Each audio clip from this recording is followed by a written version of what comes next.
Good. Just an interesting thought. In Megilas Aycha, in the beginning, Perek Aleph, the first Perek, there's a pasuk, Chet Choto Yerushalayim. Yerushalayim committed a sin. Chet Choto, Yerushalayim sinned. Al Kain Lenida Hoysa. It was like an outcast. Yerushalayim was thrown like an outcast. It's an interesting statement. So the problem is that if you know anything about your davening on Yom Kippur, when we use the word chet, is that a sin done by accident, on purpose, or rebellion? The word chet is generally referred to a sin done by accident. Rebellion is called pesha, and a sin done on purpose is called ovon. Chet means chatos. A korban chatos is a korban brought for a sin done by accident. So here, the Beis Hamikdash is being destroyed. And it's being destroyed because they did terrible avedot. Gilui arayot, shfichat damim, murder, incest, avodah zarah. And yet, the Navi describes their sin as being by mistake. Sins done by mistake. So the Rishonim, the Meforshim, one of the Megilat Aycha, they explain, says that Hashem believes that Am Yisrael really want to do the right thing. That means Hashem's position towards the Jewish people is they want to be good people. They are good people, they want to be good people, their heart is in the right place. What happens is they get caught up in the environment, in the society, in the surroundings. And therefore, for some reason, temporarily, they lose sight of right and wrong and they make mistakes. So Hashem looks at the Beit HaMikdash, the sins that brought the destruction of the Beit HaMikdash, and he looks at them as being accidental, really as shogeg.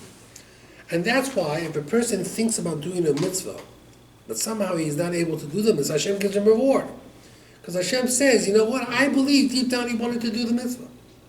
I really believe he wanted to do that mitzvah. But the subways weren't working, so you didn't get to the hospital to visit the person. But I believe you wanted to. I'll give you a reward as if you did it. It's an attitude towards people. That means, and that's what we're supposed to do. We're supposed to judge people. We say, lekaf zchut. What does that mean? When a person interacts with you, you're supposed to look at the person as if they are well-intentioned. Now, you and I both know not everybody is well-intentioned. But it takes a certain vision to try to see the good even in a bad situation. And that's what the Megilat Aycha teaches us. Chet Choto Yerushalayim. That it was even well-intentioned to some degree. It was very well-intentioned.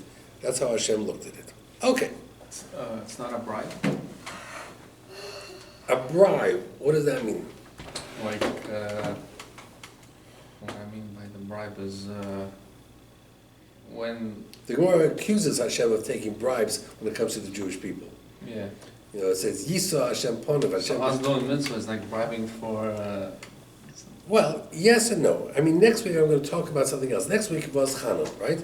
Moshe davens, right? And there's 4 conditions before you daven. You're supposed to look for 4 circumstances before you daven. In the end, does Moshe succeed in his davening? No. Hashem does not let him go into Israel. Although he was in this side of the Jordan, which was considered Israel. But, he didn't really get to go into the land of Israel. He saw it, man.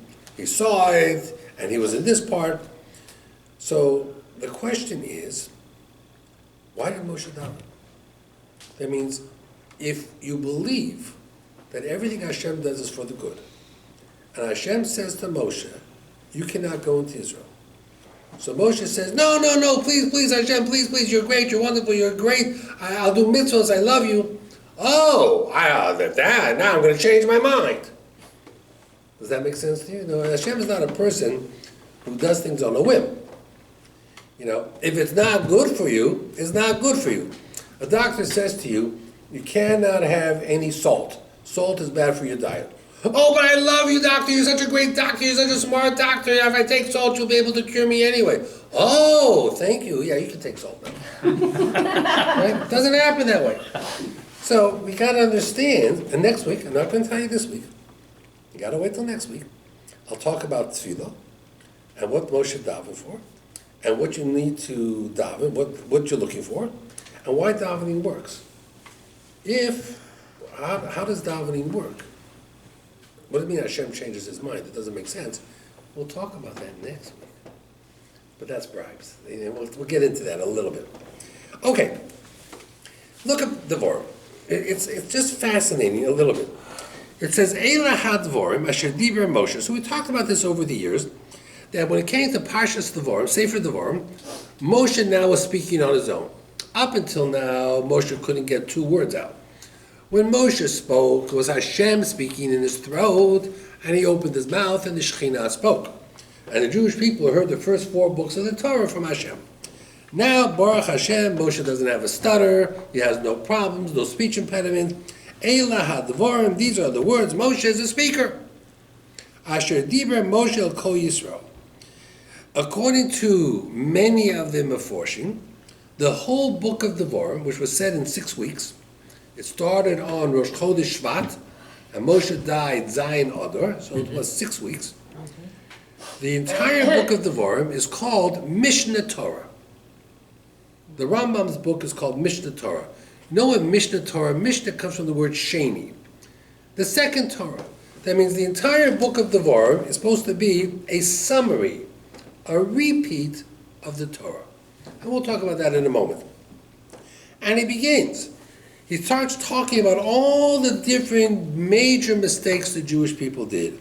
Bamidbar, Arava, Mosuf, Paron, Tofel, Lavon, Chatzeros, Dizahav. He talks about the sin of the spies, the golden calf, Korach.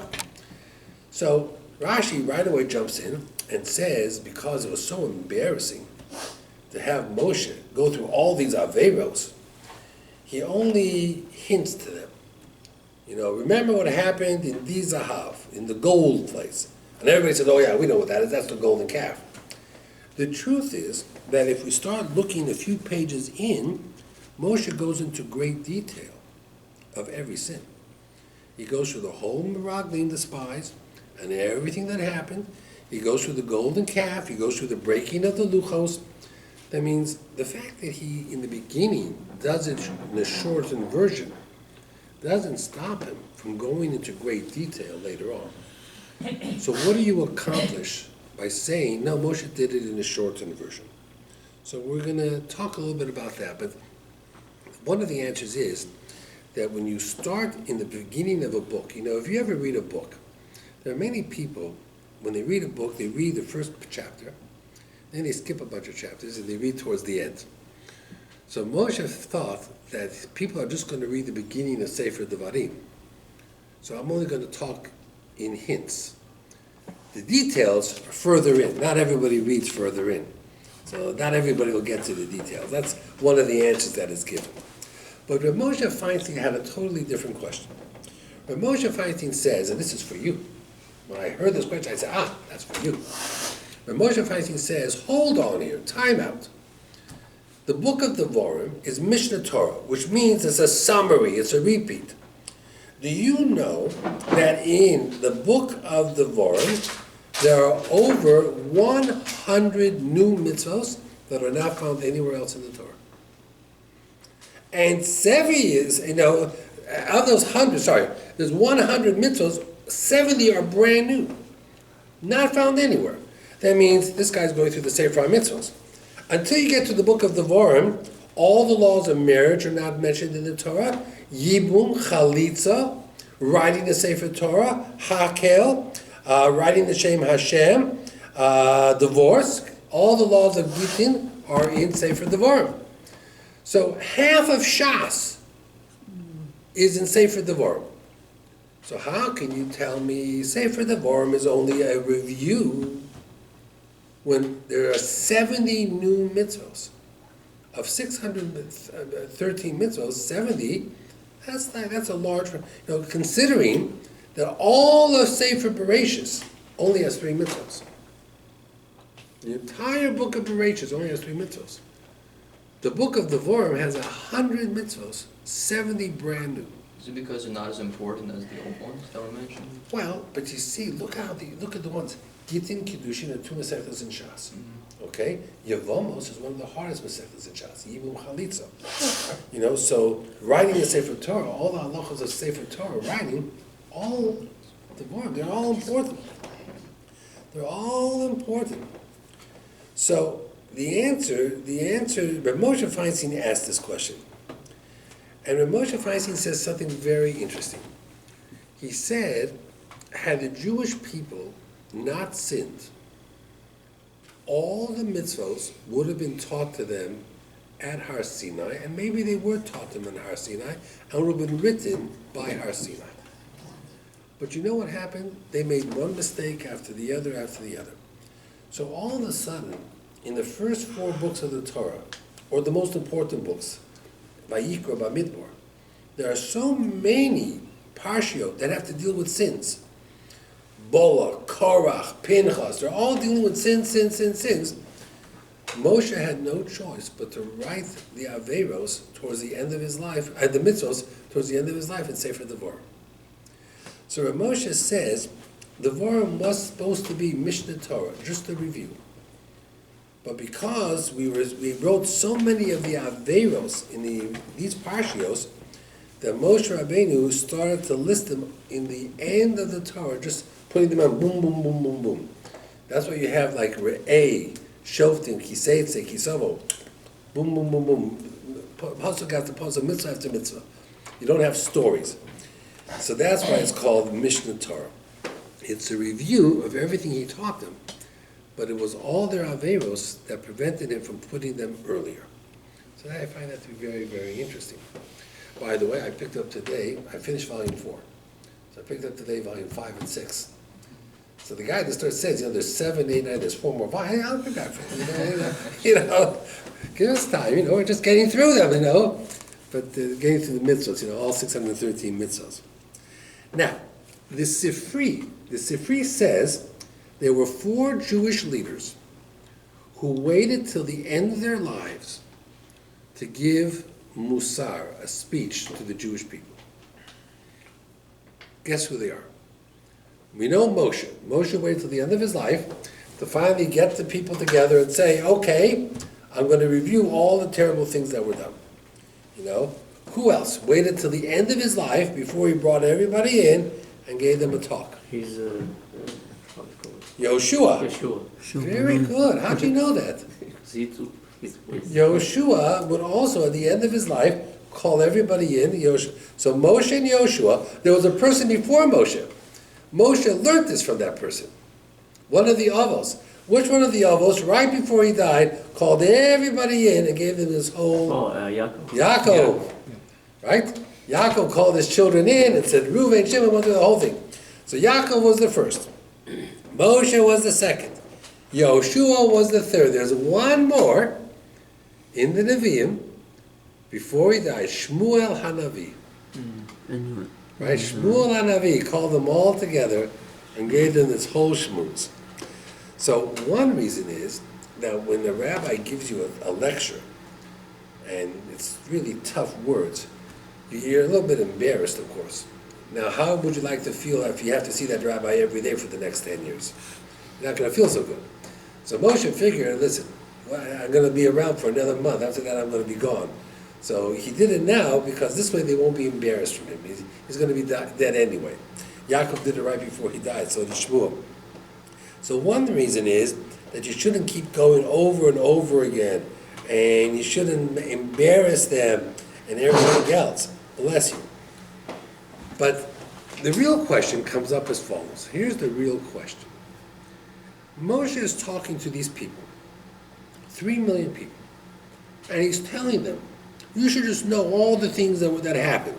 There was the golden calf, come down from Har Sinai, and what did you think? I had the luchos, and there was a golden calf. We're by the border of Israel, and we sent out spies. It was supposed to be a good thing. It turned out to be a horrible thing. Who was he talking to? Of the 3 million people in front of him, were any of them guilty of the golden calf? Not at all.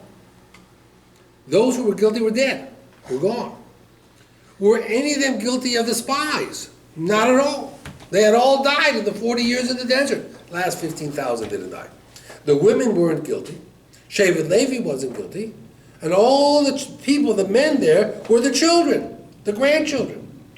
So here's Moshe. Imagine the rabbi. There's this old joke where a rabbi gets up in front of a shul and talks about the community and how horrible the community is and how many mistakes they're doing. They're not keeping Shabbos, they're not keeping kosher, they're not this, and how many terrible things are going to happen to the community. And there's one guy in the front row laughing.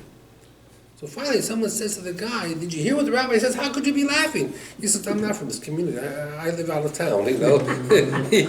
He's talking to everybody. I'm not here. I don't live here. I'm not from New York. You know, I come from California. You know, so he's not talking to me. He's talking to all of you guys. You know, not talking to me. So here's Moshe. He's worried. He's giving all this musar to all these people. And if you stop to think about it, every person in the crowd is saying, "Who's he talking to?" He's talking about my father, my grandfather. They're gone. They're dead. You know? Imagine if a rabbi got up and said, you know, it's horrible that in New York in the 1930s and 1940s, people needed jobs, and if you didn't work on Saturday, you got fired. So people would daven Shabbat morning at 7 o'clock in the morning, they go to work at 9 o'clock. What a horrible sin it was, how terrible it was. Imagine he does that in 2019. You look at each other and you'd say, who are you talking to? It's not any of us. We don't do that. I'm talking to my great-grandfather. He's long gone. He's not around anymore. So, you know, you got to make it practical. You got to make it real. So the answer that the Sifri goes through this, and other people go through this, you know, he says that Moshe was trying to say to the Jewish people, I know you did not do these sins. But sometimes it's not the sin itself. It's the underlying reason of the sin. A person always gets into fights. Why is he always getting into fights? Because he has an anger problem. So if you talk to him about the fights, you're not getting to the bottom of the issue. What's the issue? Anger. You need to talk to him about the real issue. Moshe was saying, I'm giving you examples of sins your fathers and grandfathers did. Now, why did they do these sins? They didn't believe in Hashem, they were afraid, they were insecure. Now, what about you guys? Do you believe in Hashem? Are you afraid? Are you insecure? If the reasons behind the sins apply to you, then you could one day commit the same sins. So therefore it's important to learn from that. There's a famous line from Albert Einstein. The definition of insanity is repeating the same behavior over and over, expecting a different result. You know, a person crosses the street, gets hit by a car. He closes his eyes, he crosses the street, he gets hit by a car. You know what insanity is? The person does it again, thinking this time he won't get hit by the car. If you cross the street with your eyes closed, what's going to happen? You're going to get hit by a car! And if a person keeps doing it, thinking maybe it'll come out different this time, Albert Einstein said that's the definition of insanity. Okay? If a person eats a particular food, they're allergic to peanuts.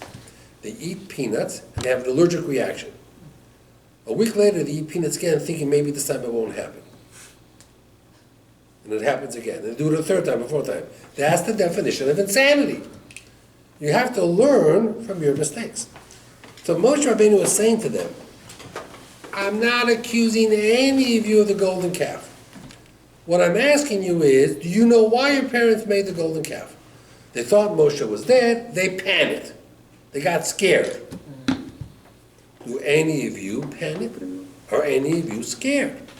If you're panicking and scared, then when Yeshua goes and takes you into Israel and you start attacking and you panic, you could commit the same mistakes. You could start making golden calves.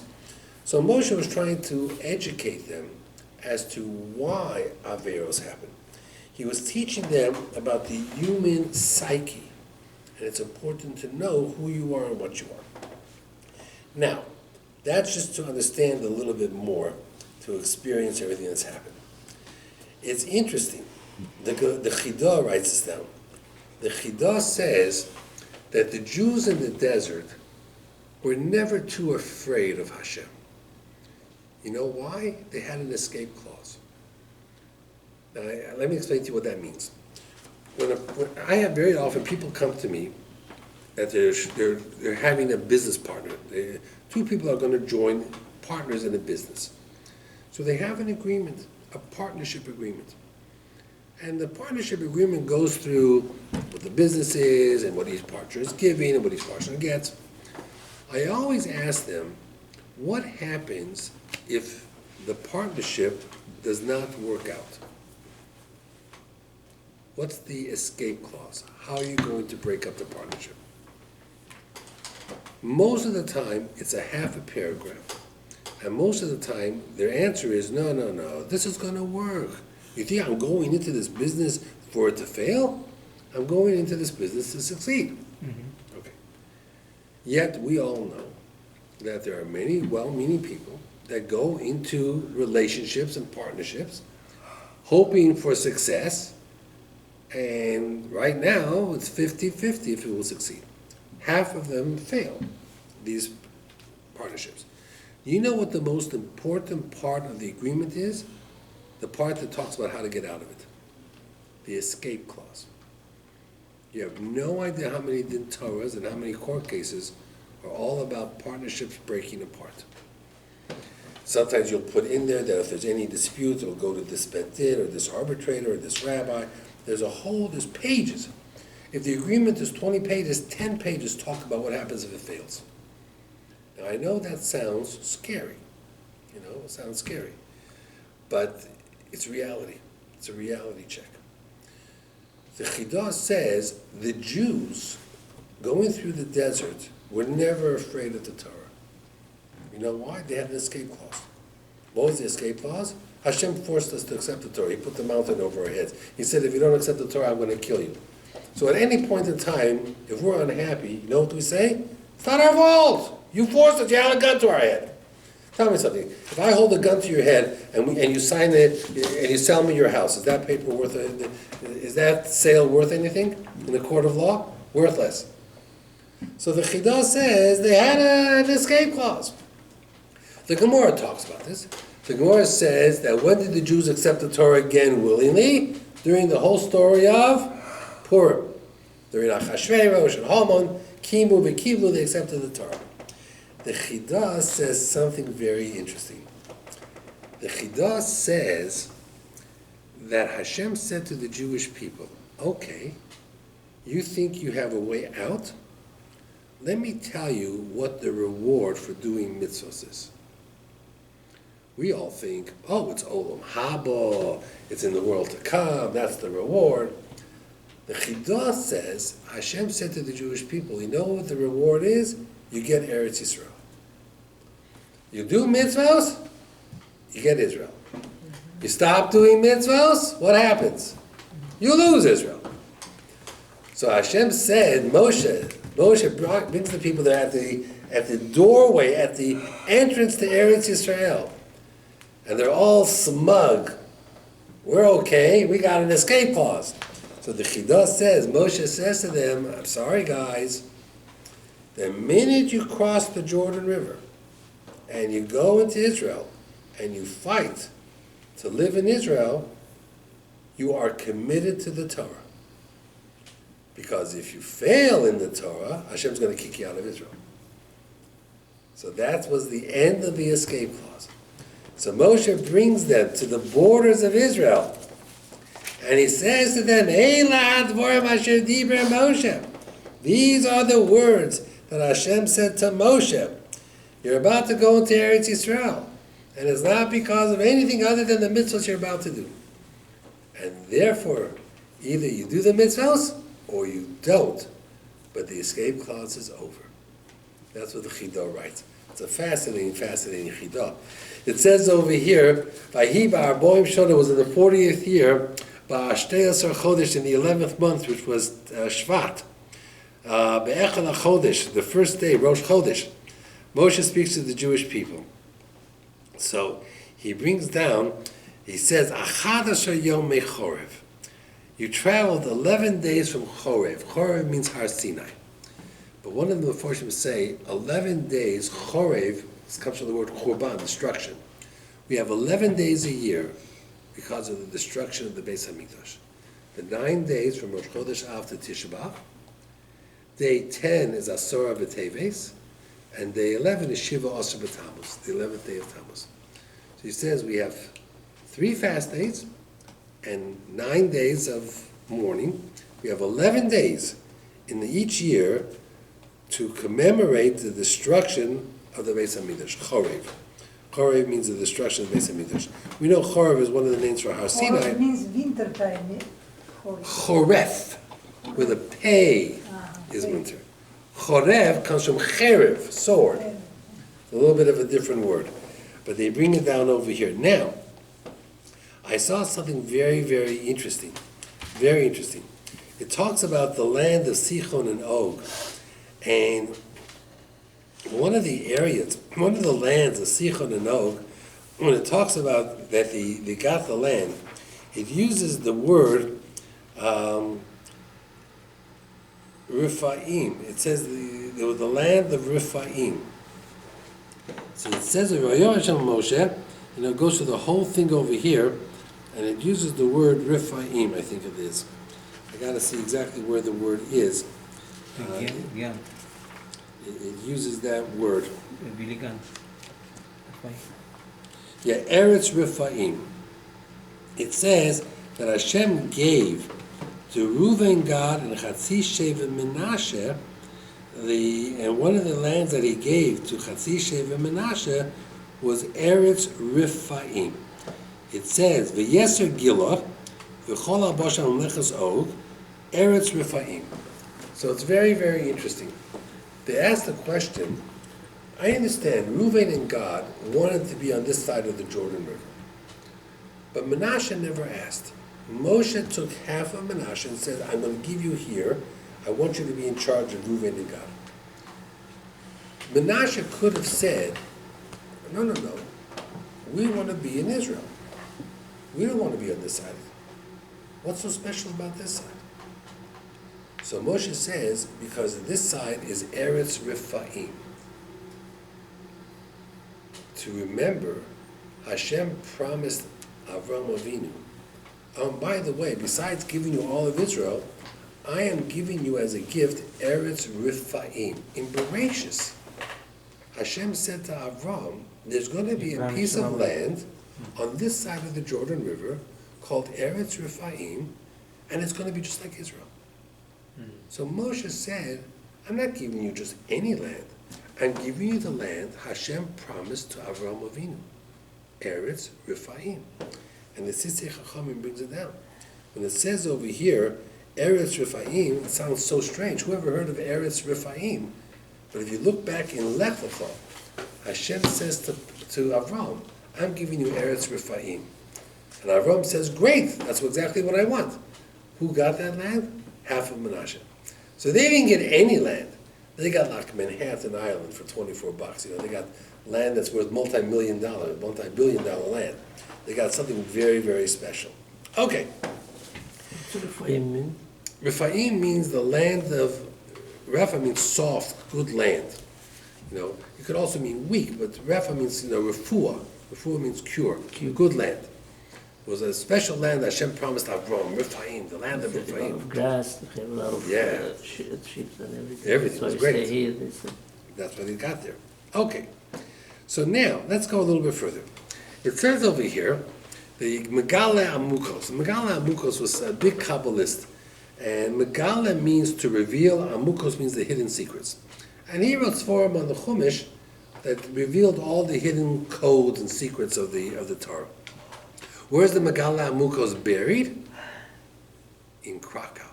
There's a small little cemetery where the Ramah is buried, and the Bach, and the Tosos Yom Tov, and the Megilat Amukos. I was at his grave. I have a picture of his grave. So they lived there, or they? He lived in they Krakow, was in Poland. come back? No, he lives in that area. And Poland. he's buried there in Poland. He says, Eila hadvorim. Eila means these words. He says, Eila is Roshei Tevot for Avak Lashon Hara. He says, A lot of people don't speak Lashon Hara. They speak avak, means the dust of Lashon Hara. You know, they're very careful. They're not going to say something bad about the person. They're just not going to say anything good about the person. And if someone throws in something bad about the person, they're going to make a face as if to say, oh, that's very interesting, you know. They're guilty by association. So he says that Moshe starts off and saying, you know how you're going to lose Eretz Yisrael? Eile, avak lashon hara, as hadvarim. These are the words that you have to be careful about. That when you talk about speaking, it's not, nobody is guilty of the crime. Nobody's guilty of the horrible crime. They're only guilty of the avak lashon. They wrote down on the Chofetz Chaim Heritage Foundation something very interesting. It says there was this, two women were talking on the phone.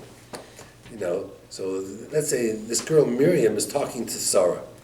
And they're schmoozing, they're talking, and all of a sudden she has like call waiting or something.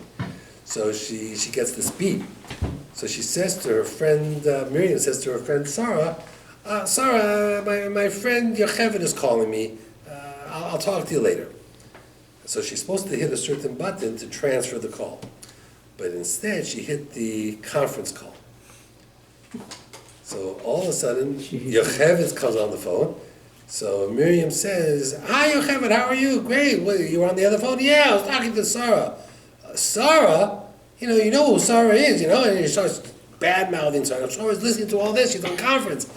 And Miriam is saying, yeah, I heard these stories. I never know if it's true or not true. Probably it's true. And here's this girl, Sarah. Her friend, you know, this is her friend, talking to her for 10 minutes, and now she's overhearing a conversation between this Miriam and Yocheved, all about her, not realizing she's on conference. Devastated. Really cool. Devastated. You know, she got destroyed. Says, so he says, so Michael Rothschild from the Chofetz Chaim Heritage Foundation was saying that if you want to speak Lashon Hara, just imagine if the other person is standing right next to you. Now open your mouth. Now, if I want to speak about him, but I want to talk to you, I have to imagine as if he's standing right there listening to every word I'm saying. Now, good luck with that. Three-way call. Yeah, pretend it's a three-way call. If people would talk differently.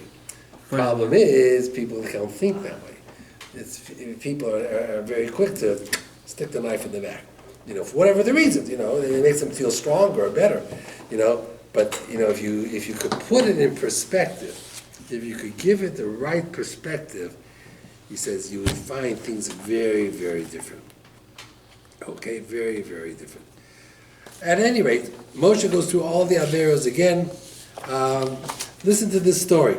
It says over here, there was a Bavav Chassid. In Borough Park, you have the Chassid Bavav. The Bavav Rebbe was a big tzaddik. You know, they have different Bavav Rebbes. One was a bigger tzaddik than the next. So a Bavav Chassid in Brooklyn once hired a black guy as a painter of his house. And this guy comes into the house and he sees a picture of the Rebbe, the Bavav Rebbe, on the wall. Because, you know, you're a chassid, you have your rabbi's picture on the wall. So the black guy says to the owner of the house, he says, wow, you have a picture of my rabbi on your wall. This chassid says, the Bava Rebbe is your Rebbe. What are you talking about? He says, yeah, that's Rabbi Halberstam. I know Rabbi Halberstam very well. He's my rabbi. Wow. So he says to him, what are you talking about? He's your rabbi. He says, he once hired me to paint his dining room. When I arrived in the morning, he greeted me with a warm good morning. Then he said to me, hey, you know, Charles, did you have breakfast? And the truth is, I hadn't, because I had left, you know, I live in a different area. I lived in downtown Manhattan. I took a train, so I left early, so I didn't have breakfast. He says, well, you can't paint my dining room without breakfast. And he went ahead and he started making me breakfast. Then I started plastering all the holes in the wall and everything else, and he came over to inspect my work. And he said to me, you know, Charles, your work is just too perfect. You don't have to take so much time. You don't have to make it so perfect. I don't mind a few rough spots here and there. As a matter of fact, since the temple was destroyed, we never do anything that's perfect. We always leave a little rough spots over it. So don't spend too much time, you know, you can go a little bit faster and get the job done. And he never came by to inspect my work. Everything was fine. He made sure I was rested. He made sure I had food in me, everything else. He says, this was a guy who I could really look up to. I could look up to. This is a man I could respect. Ever since that time, he's my rabbi. Rabbi Halberstam, he's my rabbi. It's just a way, a perspective of how they looked at him and, understood him as who he was. Okay, so listen to this. There's a medrash, the Chafetz Chaim brings this down. It's a medrash in Vayikra. It says that Rav Yanai once met a man who was dressed like a Talmud Chacham. And Rabbi Yanai thought, this man, he was dressed very, very importantly. I guess he met him in shul. In those days, they used to invite people in shul. I remember there was a fellow who really was on his own, and someone invited him Friday night. Saw him in shul Friday night and invited him, why don't you come over to eat? And the guy turned to this fellow, and he said to him, tell me something. You just thought of me now? If you really wanted me as your guest, you would have called me on Tuesday and Wednesday. What do you think? You think I let Friday go by without buying food and preparing food? I prepared food. I have food at home. And it was so shocking. And here the guy thought, I'm doing such a nice thing. I'm inviting you to my house as a guest. And all the guy says is, I appreciate it. It's a nice thing you're doing, but think about it from my side. I'm waiting by the phone. Maybe someone will invite me for Shabbos. Don't get a phone call. So I have to go out and buy food and prepare food. Now what am I supposed to do with my food that I prepared? Then I just throw it out. Inviting me Friday night is too late. If you really care about me, you would have thought about me on Monday or Tuesday, Wednesday. You don't think like that, right? We don't think that way. But people who are single, living on their own, they think that way. They think that way. Why are you not thinking about me earlier in the week? Anyway, so Rav Yanai saw this man. He was dressed like a Talmud Chacham. He thought he was a really important person, and he invited him to his house. When he comes to the Su'udah in the house, he started to say to him, so tell me, what Mishnah you learned? You ever learned a Mishnah lately? The guy said, I never learned Mishnah. You learned a Gemara? No Gemara. You know which Parsha is this week? Don't have a clue. You know what a Chumash is? No, I don't know what a Chumash is. So he started to ask him just basic stuff, v'lo motzabo, and the guy knew nothing. So Rav Yanai says, whoa, what a waste. Here I thought the guy was a Talmud Chacham. Okay, he's a Jew, he's hungry, it's a mitzvah, but I don't just invite Jews over my house. I invite Talmidei Chachamim, people who are important. I'm the rabbi. He felt terrible. He said, what a waste. What a waste. He says, when the guy heard this, he said to him, I don't understand why you're so upset. In the Torah it says, Torah tzivu lanu Moshe. Moshe commanded us the Torah. Morosha kihilas Yaakov. It's an inheritance to all Jews. It doesn't say it's only an inheritance to Yanai, the rabbi. So therefore, he says, am I not a Jew? Don't I deserve food? So I'm not a Talmud Chacham. That's a reason to be upset. So Rabbi Yanai said to him, you must have done something very special that Hashem orchestrated it, that you should sit at my table. Tell me something that you do. What do you do all day? What do you do in your life? So he says, Omar lei, mi yomai, ever since I was a little kid, lo shamati mila bisha, I never heard someone speak bad about somebody else, v'chazarti lamora. I never believed it, and I never let him get away with it. So when I was ever in trouble, and you spoke bad about it, I would say to him, don't do that. Stop that. That's all I ever did. I never learned Mishnah, I never learned Gemara, I never learned Chumash. All I did was defend the honor of Jews. V'lo torisi train ma'arin zeh. I never saw two Jews arguing, and I didn't try to make peace between the two. Strangers. Saw them arguing, I would always involve and say, what's going on here? Let's work this out. So, and then he says, and I never allowed anybody to give anybody else a bad name or talk bad about them or give them, call them by a nickname. When Rav Yanai heard that, he says, "Oh, now I see why you're merit to be at my table, because that's the schus of Aharon, that he was an Oev Shalom and a Rodev Shalom." So it's fascinating that Rav Yanai thought the only schus you have is learning Torah, and you know what you learn from this? It's not Torah; it's your midos. It's who you are. I hear this all the time. You talk about the Shidduch crisis and everything else. And we had a bunch of girls over at the house for Shabbos. They ate by us lunch, and they were talking about different guys that that they go out and the resumes and they want to see pictures and everything else. So I say to the girls, when you check out a guy, what do you do? So we call it Rosh Hashiva. We find out how does he learn? Is he a masmid? So I said, you're not going to marry the stender. You don't marry the guy stender. Why don't you find out what kind of a roommate he is, in the dormitory? Why can't I find out at lunch when the pitcher is empty? Does he fill out the pitcher for everybody or just gets a glass of water for himself? Midos, that's what you have to look at. That means he may be the best boy in Lakewood, he may be the biggest Talmid Chacham, he may not be the biggest Talmid Chacham. But his midos is what counts the most. It says, Be'ever HaYarden, Ho'il Moshe's Be'er HaTorah. So Moshe explained the Torah. And they say Moshe explained to them in 70 different languages. But it's interesting, the word Ho'il means he spelled, he began to explain. The word Ho'il, if you mix up the letters, it spells Eliyahu.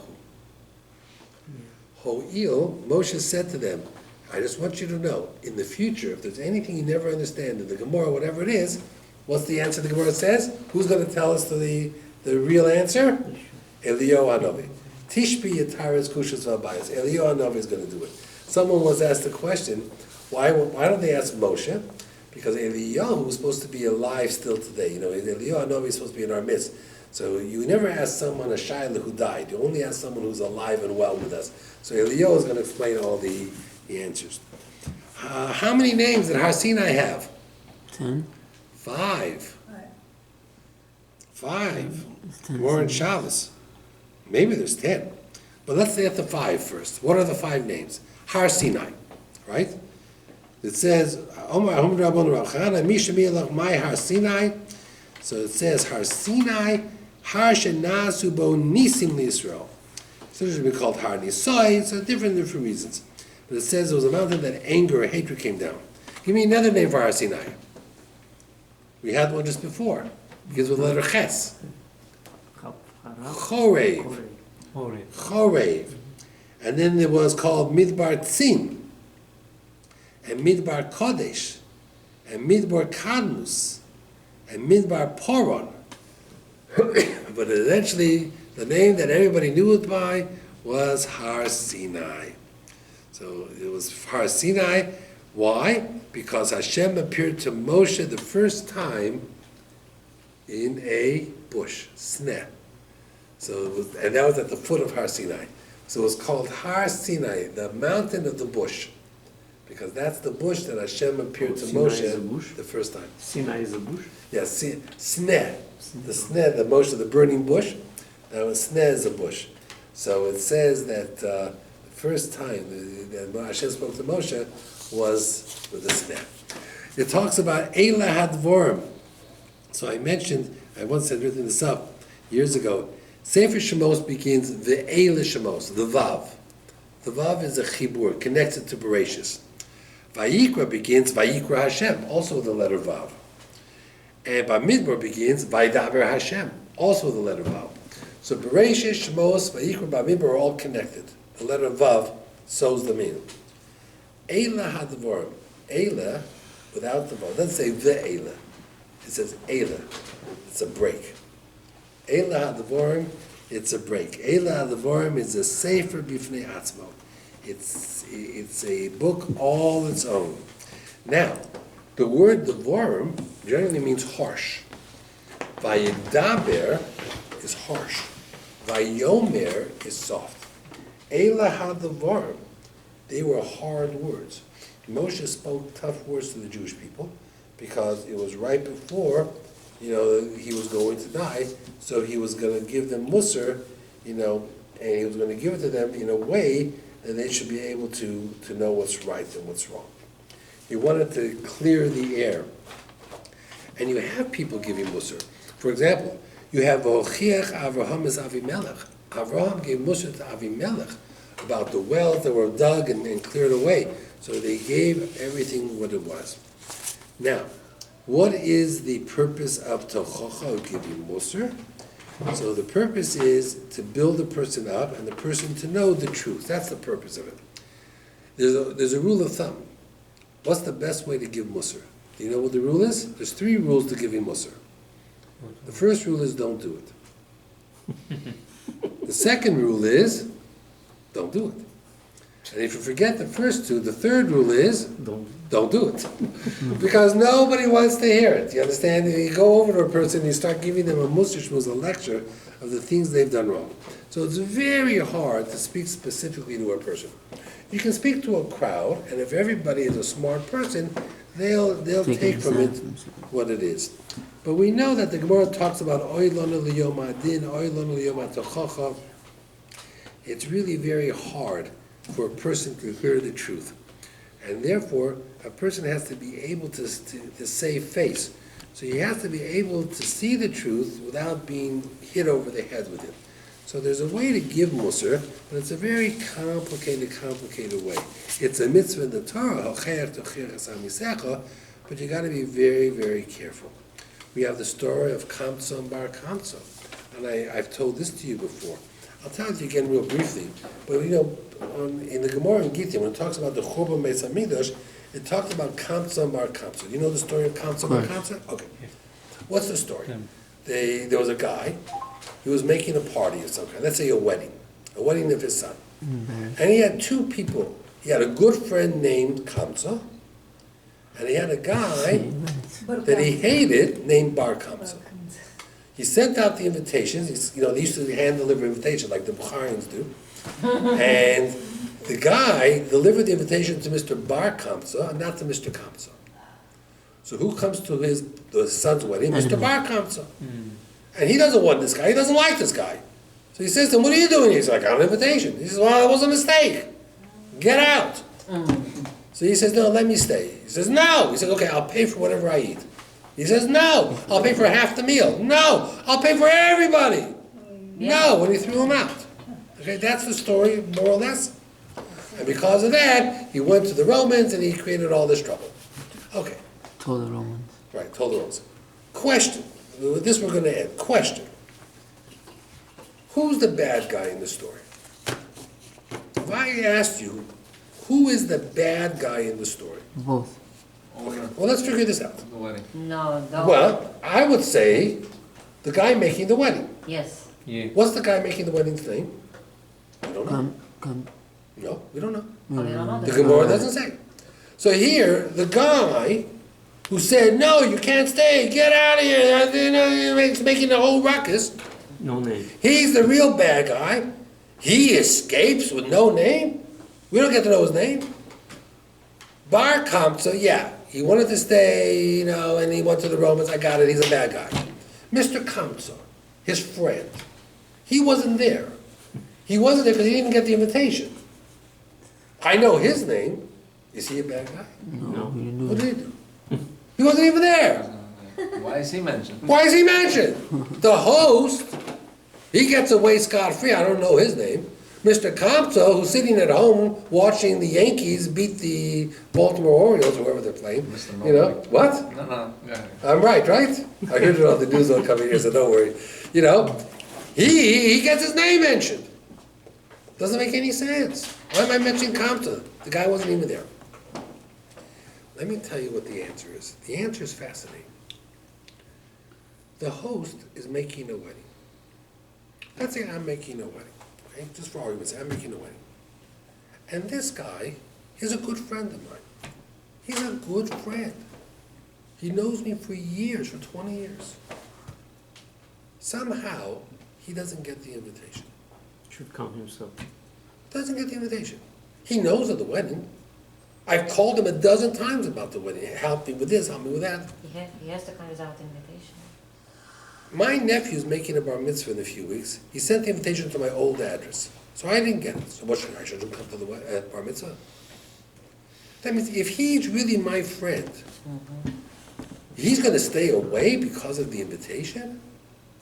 That's why he's named. That is a bad one. That's why he's His making. best friend and show up. He didn't show up. Because you know what? Had he showed up, chances are I wouldn't have been so upset. Why was I so upset, the host?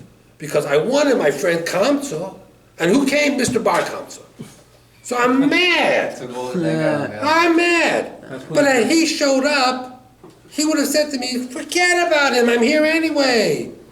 No foul, no harm, no foul. Why didn't come? I came anyway. Forget about him. Let's go. Let's have a drink. Let's go dance. Let him stay here. Let him stay. He's my friend. He not say. He didn't say. He wasn't there. It doesn't. If you have a good friend, and you are sincerely good friends, Shows up. and he makes a simcha, and the invitation gets lost, and you don't show up, you get top billing. That's why the Gemara writes your name down. You see? Isn't that a fascinating answer? Yes, it's very. Because that's what friendship is. Content, but- Friendship is about you're there for your friend no matter what. friend. Good, bad, or ugly. You're Friendship, my good friend. friend. Oh, yeah. Someone goes to him and says, Bricks does it, he's my friend, he's my friend. He's not a friend only on the good times. He's a friend all the time. If you're a friend. If you're not a friend, it's a different thing.